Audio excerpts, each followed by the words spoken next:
This is a Teaching Excellence Award, and lots of people who apply for it get very disappointed because they think that their teaching is very good and they don't get the award in the end.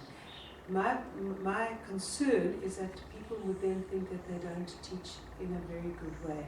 So I think it's quite useful to explain that the difference between what is good teaching, perhaps what is very good teaching, and what we mean in this context by excellent teaching. So for me, just to start the conversation, good teaching is what we think every lecturer should do. And good teaching can range from good to very good to excellent. And I think we have a problem in this country that a lot of what should be normal, everyday good practice is actually extraordinary because a lot of people are not doing it. But I think, but if one crafts himself or herself a visible space in the act of teaching and learning, for me, that clarity, that visibility constitute excellence. I think everyone reflects on the teaching, but someone's got to be really steeped in reflexive teaching and be looking at ways of improvement continually. And to me, that is what spells excellent teaching, as opposed to going to the classroom and preparing, which is really good teaching, and that's, as you said, what everyone should be doing. That sounds like it means it's over a period of time, so it's unlikely that you're going to get to a point of being considered excellent, an excellent teacher, if you've only been doing it for a short period of time. So the duration has also got something to do with it, but it's not just time, it's what you're doing in that time to see the growth in your teaching practice. I mean, I also think that when we're talking about excellent teaching, we're really talking about something very special. We're not talking about the humdrum routine. We are talking about people who've managed to use the limited resources that they have, and to do something really exceptional about it in terms of facilitating student learning and building the teaching and learning environment in their contexts. And I think you kind of hit on the heart of it. Excellent teaching has to be about the student. It has to be about creating an enabling and facilitating environment for the student to learn and develop. Yeah, I think also it's a number of things. It's the student, it's being reflexive, it's sharing what you know and what you've learned over a period of time, and researching that as well, because often we find people who are reflexive, but they're not really excellent in that they put it all together.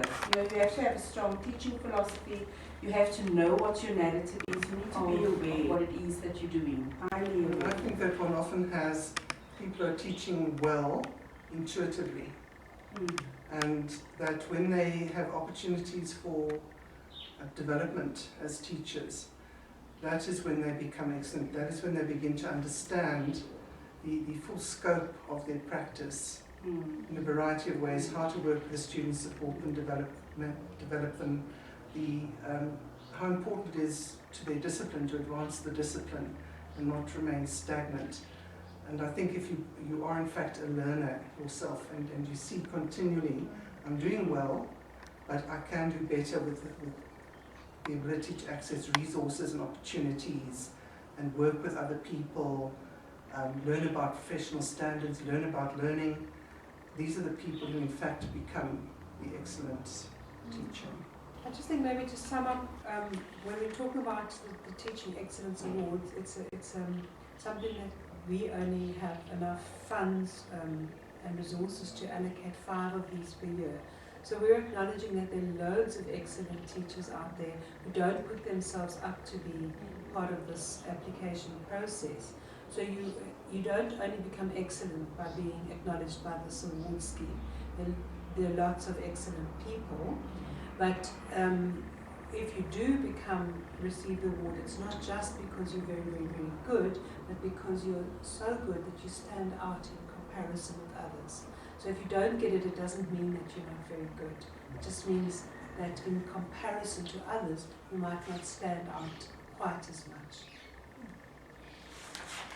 To consider that we set criteria and that internationally as well, you might have professional standards for teaching, which people take into consideration when they teach.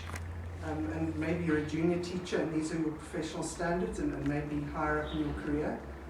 There are more advanced standards, you're more involved in curriculum development, for example. But we do have standards, we send out criteria with a call. And in some ways, people who are part of the nomination have been selected against those criteria anyway. So they're all coming in as good teachers. Because the criteria are sort of best practice criteria. But I think that quality and excellence and comparing one person with another is not really the only basis of quality. If you actually meet these standards which peers set for one another, I think that is very important when you consider what excellent teaching is.